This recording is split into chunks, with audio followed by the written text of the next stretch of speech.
Welcome back. Tobin and Leroy here with you. 560 WQAM. Oh, you got the music going. You're trying to suck up here, Marcos. I can already tell. You got the man. He's coming out here. I can already feel it. It's gonna be like Big 3 Air again. Oh, Paddy the Bad. Kaseya Center is gonna be rocking when this man comes to the Heat's house. Coming up, the UFC 314. Let's get him on here in the co-main event. But he may be the people's main event, taking on Michael Chandler. Paddy the Baddy Pimblett joining us here on the show. Paddy, thanks for the time, man. Really appreciate it. No, thank you for having me on. I hope you're all good. We're good, man. We can't wait to see you in action down here in April for UFC 314. That is going to be an absolute blast. Do you get the goosies every single time you hear the people chant your name? Like, I imagine that's got to be an unbelievable feeling that never gets old when they start doing the Paddy the Baddy chant. Yeah, never, ever, ever gets old, and it never will. Makes the hairs on the back of your neck stand up. How long have you did you have an idea that Miami was a possibility? Was this a destination that you had in mind that you potentially wanted to go to, or was this something that came along quickly? No, this is a show that I wanted to fight on. I've never been to Miami before. I've always wanted to go, so why not fight there? And the fight with Chandler got mentioned in like December. And the card that I wanted to fight on was Miami, UFC 314. So when we was discussing it, stuff was like, will it be later? Will it be a different date? I was like, no, I want to fight April 12th in Miami. Is it like normally, how early do you normally go to a card to like train? Because, you're coming down a little bit later for this one. How early do you normally go? Normally it's about 12 days before. So normally I'll fly. Yeah, normally I'll fly on like the Wednesday, not the week of, the week before. Mm-hmm. This time I'm gonna fly the Thursday because Liverpool, my football team, have a game on the Wednesday night against our city rival. So wait, you're that hardcore of a sports fan, Paddy, that you're like, I'm not doing that on TV. I have to catch them in person. Yeah. Like, it's that important to you? Yeah, I have to. Liverpool are gonna win the league this year, and I was at the game against Everton the other week when they scored the last-minute equaliser and we drew 2-2. So I need to be there in live and in person when we absolutely demolished them at our home ground. So you would disagree with the statement that Messi and the Pinks at Inter Miami would kill Liverpool? Who said that, lad? Who said that? It's like, he gave you a look. I hope when I'm there that there is an Inter Miami game. No, I'd love to go and watch them. Know what I mean? Messi, Busquets, Suarez, who's one of our best players ever. Here's what I would say: stadium's a little bit smaller.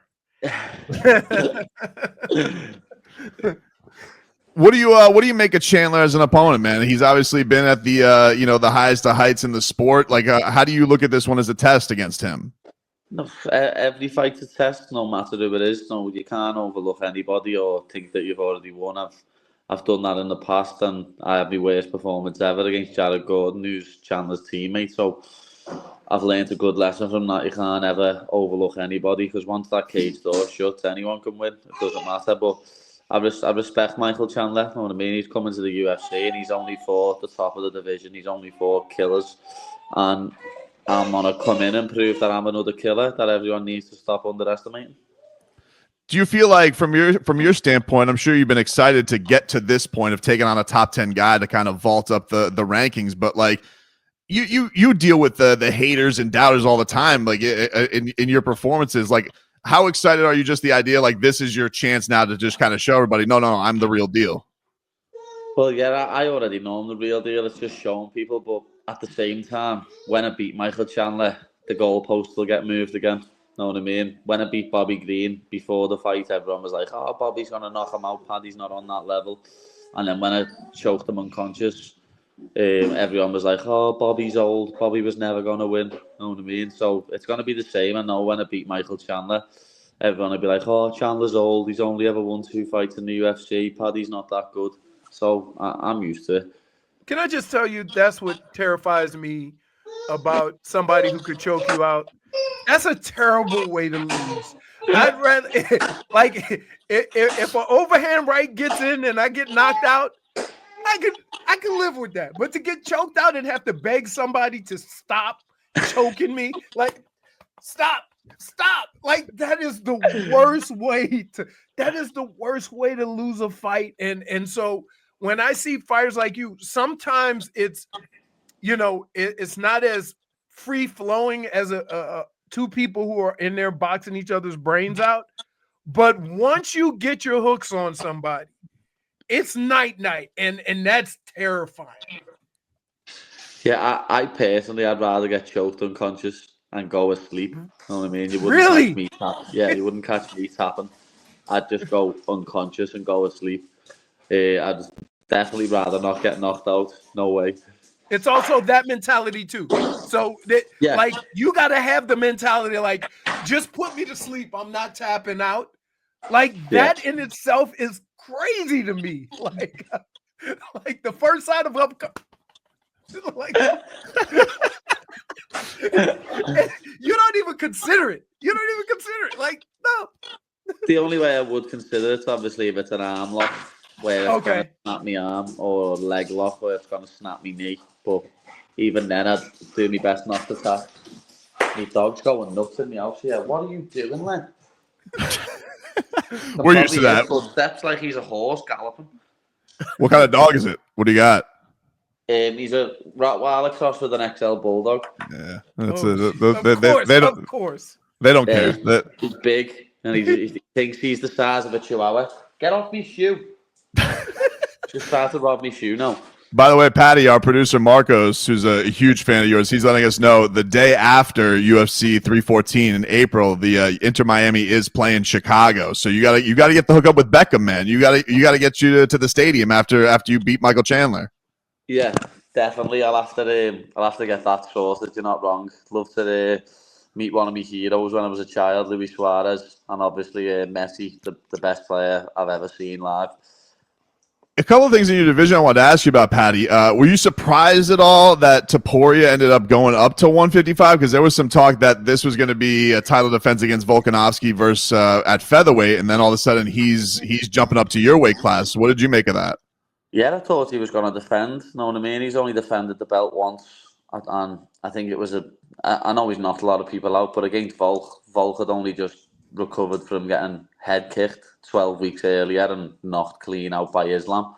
So I think if he fought Volk again, it'd be a different fight. I think he half ran away from Volk.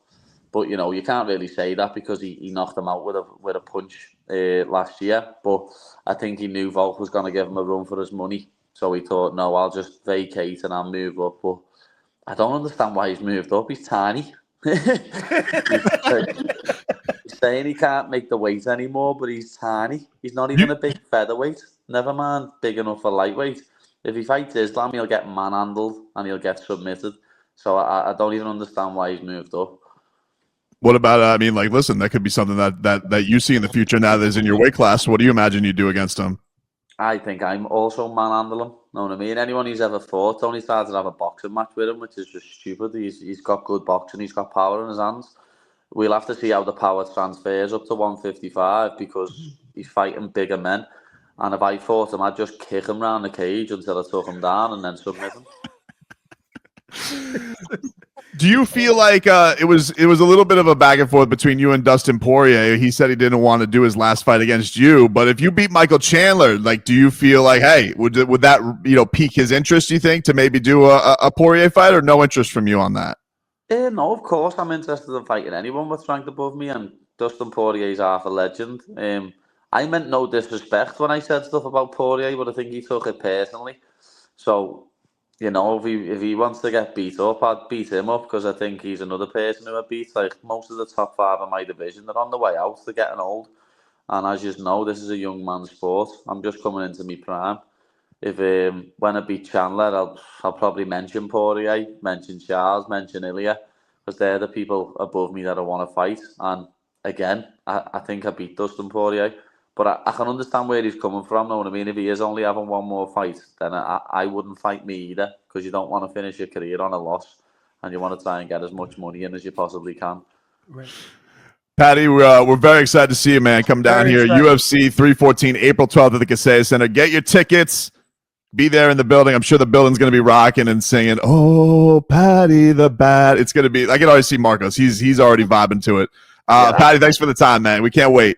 You know that. See you later. There you go. Paddy the Baddy Pimblett. Appreciate him joining the program. I got to tell you, that dude's hilarious. Yeah, man. He's He's a scouser.